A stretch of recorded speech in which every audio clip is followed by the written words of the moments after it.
Hello everyone, जैसे कि मैं आपका अपना राकेश कुमार आईसीयू टेक्नीशियन आपसे बातें होते हुए कहना चाह रहा हूँ कि मैं आपको आईसीयू के हवाले से और आईसीयू के प्रोटोकॉल के हवाले से आपको कुछ गाइडलाइंस वगैरह देना चाह रहा हूँ, जिसमें आईसीयू जो है एक क्रिटिकल केयर यूनिट होता है जिसको हम इंटेंसिव केयर यूनिट भी बोलते हैं, और जिसमें हम कुछ रूल रेगुलेशन फॉलो करते हैं।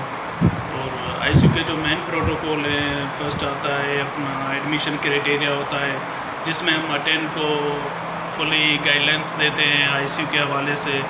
और पेशेंट मॉनिटरिंग होती है जिसमें हम BP, pulse, respiratory rate, temperature, SpO2 ये चीज़ें सारी हम असिस्ट करते हैं, उनको मेंटेन रखते हैं। और जिसमें एडवांस मॉनिटरिंग डिवाइसेस भी होती हैं, इन्वेसिव मॉनिटरिंग भी होती है।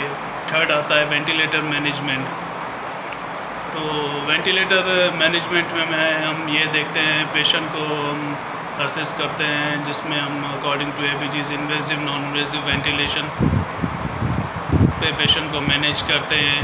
और पेशेंट के वेंटिलेटर के जो पैरामीटर्स हैं, जिसमें टाइटल वॉल्यूम, रेस्पिरेटरी रेट, आई रेशियो, फ्लो, ट्रिगर, तो ये सारे पैरामीटर्स हम अकॉर्डिंग टू ABGs जो है असेस करते रहते हैं 24 आवर्स। और उसके अलावा फोर्थ जो है वो है सेडेशन और एनाल्जेसिया। तो कुछ पेशेंट ऐसे होते हैं जो इरिटेट होते हैं, रेस्टलेस होते हैं, जिनको हमें कंटिन्यू सेडेट रखना होता है। और कुछ पेशेंट ऐसे ट्रामा के केसेस होते हैं जिनको इंजरीज होती है, तो ऐसे पेशेंट का हमें पेन रिलीव रखना होता है।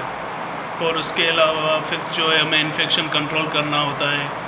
फिर वो अपना हॉस्पिटलिटी एक्वायर्ड इन्फेक्शन हो या अपना कोई भी इन्फेक्टेड वेस्ट मटेरियल हो, या अपना पेशेंट रिसीविंग से लेके आईसीयू तक जो भी चीज़ें, ग्लव्स है, हैंड सैनिटाइज़र है, तो ये सारी चीज़ें हमें कंटिन्यू फॉलो रखनी होती है। और सिक्स जो है वो है न्यूट्रिशनल सपोर्ट। न्यूट्रिशन सपोर्ट में हम इंटरल न्यूट्रिशन होती है और पेरेंटल न्यूट्रिशन होती है। इंटरल न्यूट्रिशन में हम पेशेंट को ओरली फीडिंग देते हैं या अपना एनजी फीडिंग देते हैं एनजी के थ्रू।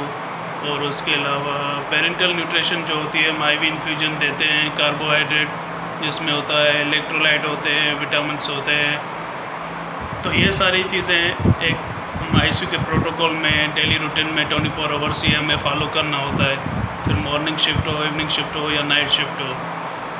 और उसके अलावा जो आईसीयू में जिन जिन